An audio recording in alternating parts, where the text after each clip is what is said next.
Hello, and I am Jake, and this is Derek Watson. Usually we talk about sports-related topics, but today we are talking about self-handicapping. Now, I'm not familiar with this, Derek. What is self-handicapping? So self-handicapping is an action or choice which prevents a person from being responsible for failure, as Kolditz and Arkin said in 1982. Or another definition would be making choices or acting in ways which makes it possible to externalize failure and internalize success, as Burgess and Jones said in 1978. So, for normal people, what are some examples of self-handicapping? So there are two different kinds of self-handicapping. You have behavioral handicapping, which is when a person makes a task harder for themselves in fear of not successfully completing the task, so that if they do in fact fail, they can simply place the blame on the obstacles rather than placing blames on themselves. So this is when you create obstacles to prevent yourself from succeeding, such as going out and partying or abusing drugs rather than getting ready for a test, or setting goals that are completely unattainable, or refusing to practice a technique or task, and that's especially common in sports and fine arts.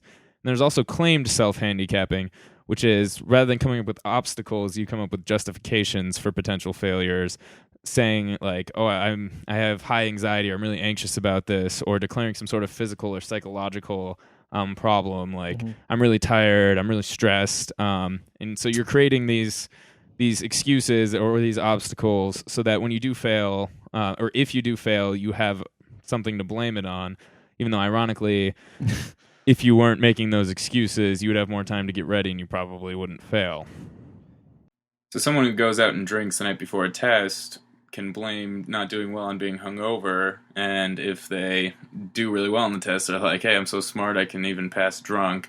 Whereas, the person who's not self-handicapping themselves, they know if they fail, it means they need to study more, get a tutor, but if they do well, it's because they worked so hard. Another example I like to use is, a drunk person playing a pool game. Sorry I use alcohol so much in this. I just think it's really relevant and easy to understand for, people our age. So just watch this clip and you'll see what I mean. Alright, well, I'm pretty drunk, so, I don't know if I'm going to be able to do this, but whatever, we'll give it a shot. Okay, man. Ugh. Oh. See, it's because I'm drunk. Okay, let's do this. Man, I can even beat you drunk. What's up? Okay, all right. So it seems something that's relatively common. Is there any sort of research out there about it, or any kind of something you could look and read about online about it? Yeah, absolutely. Research started in the late 1950s on this problem, although back then it was more about externalizing problems rather than the internalization. So in the late 1950s, Goffman and Heider published research concerning the manipulation of outward behavior for the purpose of impression management.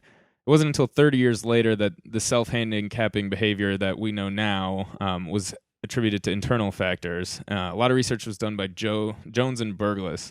They conducted this experiment where they gave out tests to two groups of people. Half the people got easy questions, half the people got hard questions, but they didn't know that. And then after the test, they were told that they did really well, regardless of how they actually did. After that, they had the choice between a performance-enhancing drug to help them on the next test, or a drug that would inhibit them from doing better. For the most part, people that had the harder test ended up picking the drug that would inhibit them for the next test, which basically proved that they were looking for a way to set themselves up. So if they failed, they wouldn't have to blame it on themselves. They're basically like, oh, I got lucky the first time, not going to have it again. Yeah. And then, this is all subconscious, but it's they choose this inhibitor so that they can blame it on that after they fail on the second time.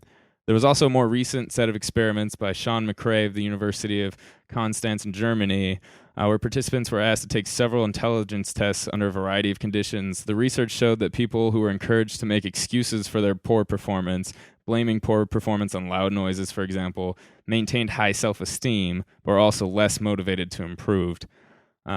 And this is all measured on what's called the self-handicapping scale by Jones and Rodewald in 1982. And basically, this is a means to measure if you're high self-handicapping, then that means that you're more likely to do so. You're less likely to practice. You're going to come up with more excuses. And if you're low, well, then you're the opposite.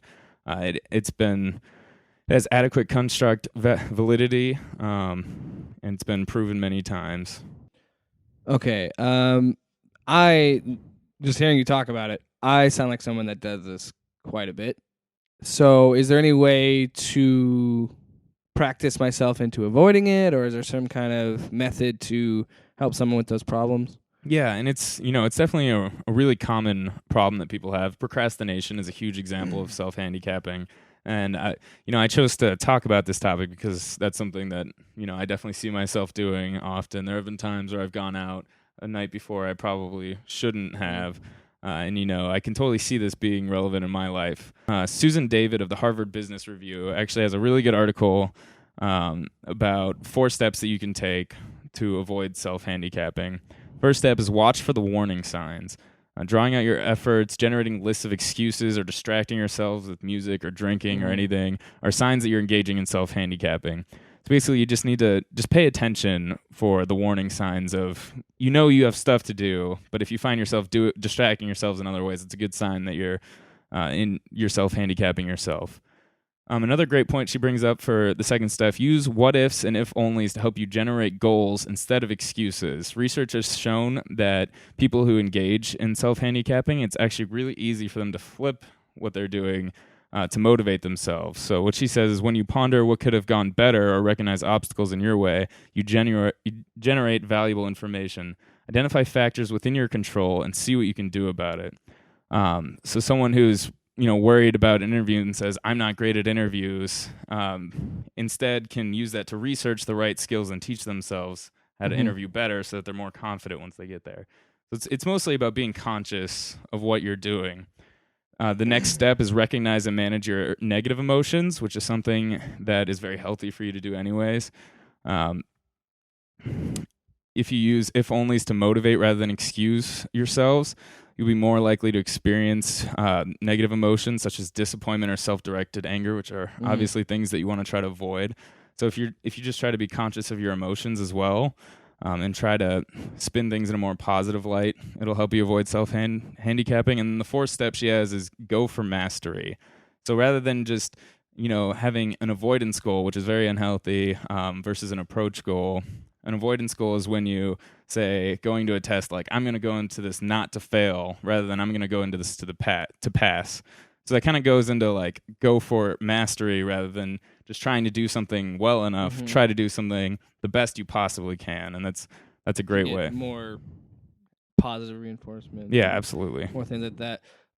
So, with all that's been said, why do you think it's important that we learn more about this condition or this kind of thing that people do, and why do you think it's important that we should know more about it? I mean, but be more aware of it. And well, I think a lot of people, all the way from young children, this starts at a very young age. Kids will come up with excuses if they're too afraid to do something or worried about failing. And then as you grow up, it kind of builds, and kids are embarrassed about failing or scared of not doing well in tests or scared of not socially fitting in. If we can recognize moments where we're worried about being embarrassed or failing and make sure that we aren't self-handicapping ourselves, then you're going to be happier in the long run, and you're also probably going to have a lot more success because you're not stopping yourself. Like, it's kind of a crazy thing if you think about it, that people are in order to avoid failing, they're making themselves fail. It really makes no sense. So it's false evidence appearing real. Yeah, and so it's something, since we learned about this a couple weeks ago, I've been really trying to be more conscious of things and stopping myself from self-handicapping. And I can already say that it's helped a lot with a few projects that I've been working on, because I've always been bad about procrastination, definitely, and just honestly, just thinking about it more helps, and it'll help my grades. It'll help me be less stressed out and be happier. Well, yeah. I mean, I would agree. Just based on what you said with the 4 steps to take, just following those, I think, knowing that those exist, knowing that I'm not the only person, and it's very common, and anybody does it. I mean, everybody does it, I should say. Well, I learned a lot about self-handicapping today. I'm glad. So don't procrastinate, and mastery. Go for that. All right. Thanks for listening.